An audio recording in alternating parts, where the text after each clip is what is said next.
Hi everybody, my name is Mary Lagakis Engel. I'm the management coach and I am so glad that you were able to join me today. Today I want to talk about a subject that I know is probably pretty important for you, and that is how to deal with difficult employees who are frustrating you to no end, and how to overcome those frustrations so that you can be more productive and have more fun at the office. Now, I have been working with managers for about 8 years, and I can tell you that one of the things that breaks my heart the most is the emotional turmoil that you and your direct reports have to go through when there's a difficult employee who is occupying your time and your energy. And you know, it does waste a lot of time and energy, and I certainly have seen over the years people who have been able to master this and people who will continue to struggle with it. So what I wanted to promise you today is that I will give you a few key insights that will virtually eliminate your people frustrations forever and will allow you to be more enthusiastic, more productive, both individually and with your team. So what we'll talk about I want to mention to you the 4 styles of management and the single style that we would need to focus in on so that you can virtually eliminate all of that frustration. We'll talk about some of my research that I've done that helps you understand exactly where to focus. And then I want to share with you the most surprising misconception that managers have about themselves and that you likely have about yourself, which may be tripping you up when it comes to handling and managing your most difficult employees. There are 4 styles of management that we need to be aware of so that we understand how this one single style that's going to eliminate our employee frustrations for good, how that one single style is going to help us become more masterful managers, less frustrated certainly. There are 4 styles of management that you may have read my article about that are the I style, which is more of an autocratic style. It's I want you to complete this task for me. It's a very instructional style of management. The we style is more of the collaborative style. It's the person who asks, how are we going to solve this problem together? Then there is the you style of management, which speaks about having the interest primarily in the other person, your employee. And the you style of manager is typically the one that asks questions like, how are you doing today? What can I help you with? When do you think you might be able to finish the report? What do you want to do in your future career? Those are the you style of manager questions, and those are of course very different than the it style of manager, who is primarily focused on policies and procedures, and they're going to be asking it kinds of questions. What does the book say? What does it do? And the one that's most important that we know both through my research and also because one of the biggest companies in the world that I'm sure you and I both hold in very high regard focuses in on this as part of its management system. So let me tell you about that. That is Google, and Google has 8 rules of management that they have found to be the most productive rules that drive their results forward. So I quickly want to share those with you, and I also want to compare and contrast them with the research I've done over the last 8 years. The first rule is to be a coach and to focus on feedback and performance and helping employees grow from their strengths. The second rule is empowerment and being there, making sure not to be micromanaging. Be interested in your employees is the third rule of management, showing that you care about people and their success and their well-being. The fourth rule is to be the grown-up, or as the Google people put it, don't be a sissy, be productive, be results-oriented. The fifth rule, listen and communicate. Really hearing what your employees want you to be doing, or hearing what their struggles are, but also communicating information in an effective way. The sixth rule, career development, making sure that your employees understand what their future looks like and that they are working towards that future and that you are, of course, helping them. The 7th one is strategy, having, excuse me, having a clear vision and strategy for your team.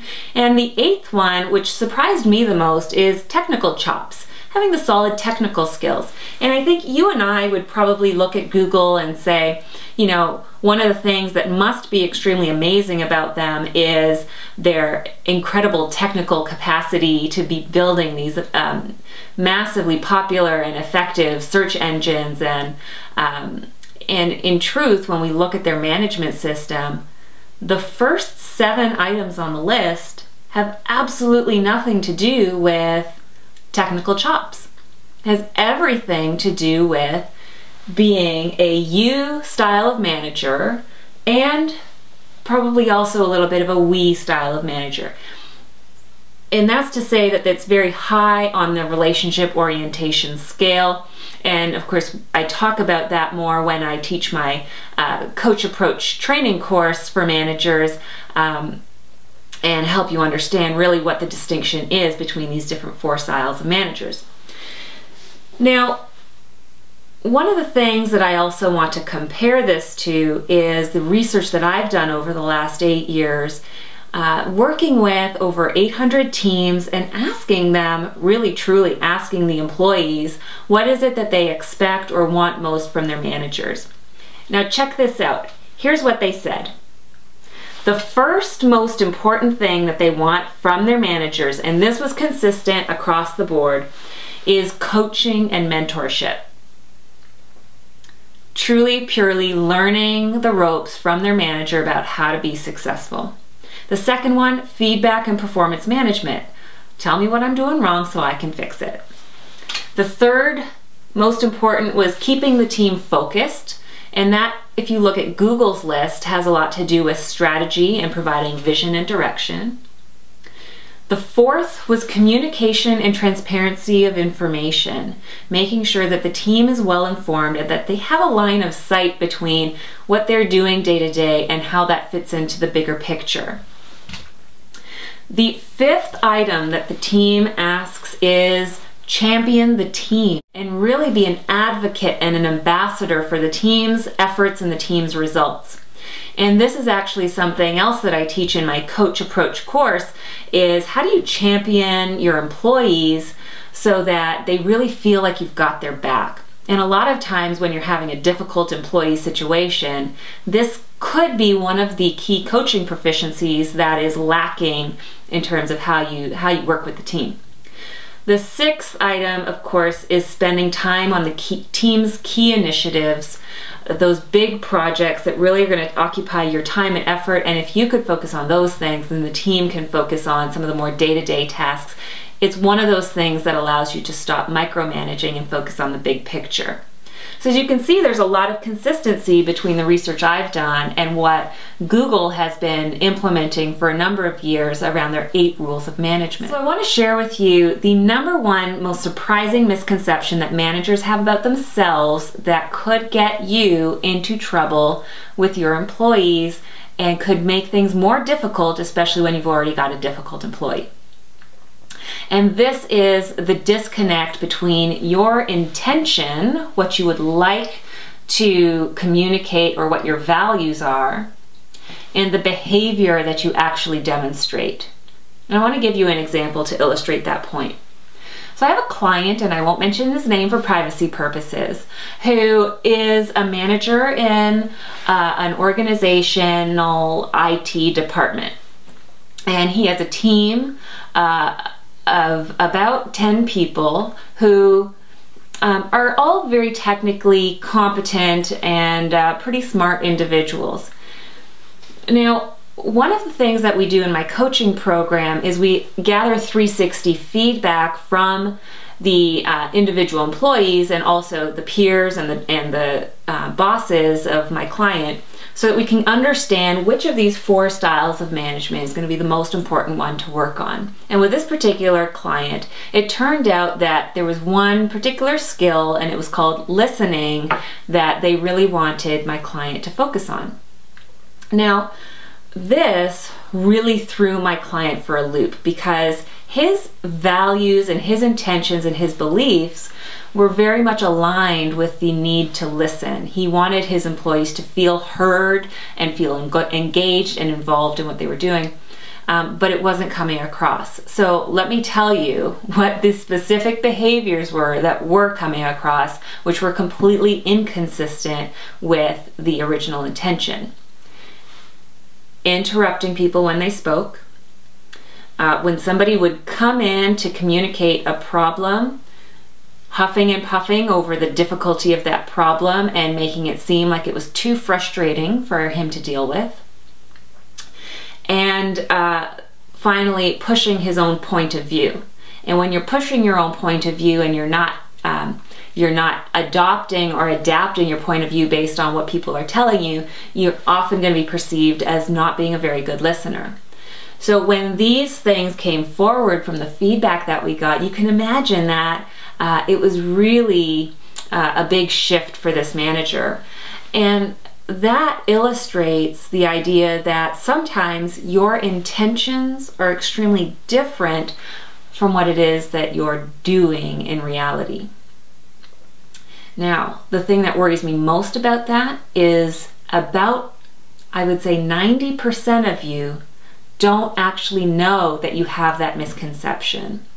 And if you have a difficult employee, chances are this is the primary reason why you're not able to make a change in their behavior. Go ahead and recap what we learned in this video.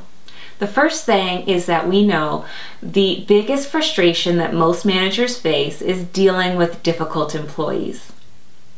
We also know that the most important style of management that's going to help you overcome that frustration and virtually eliminate that frustration forever is to learn the coaching behaviors, or what we also call the 15 coaching proficiencies.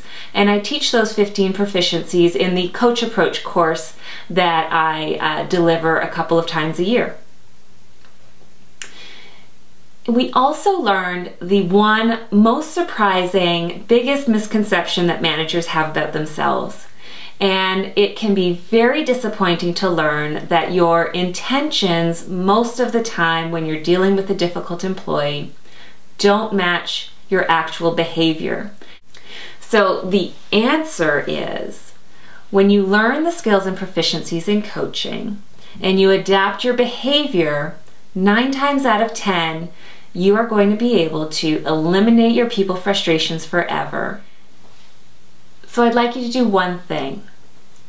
After this video, I would like you to go out there and see if you can identify the behavior that is not quite consistent with your intention all of the time, and see if you can change it. And of course, as always, go ahead and post a comment in the comment box below. Let me know what you think of this video.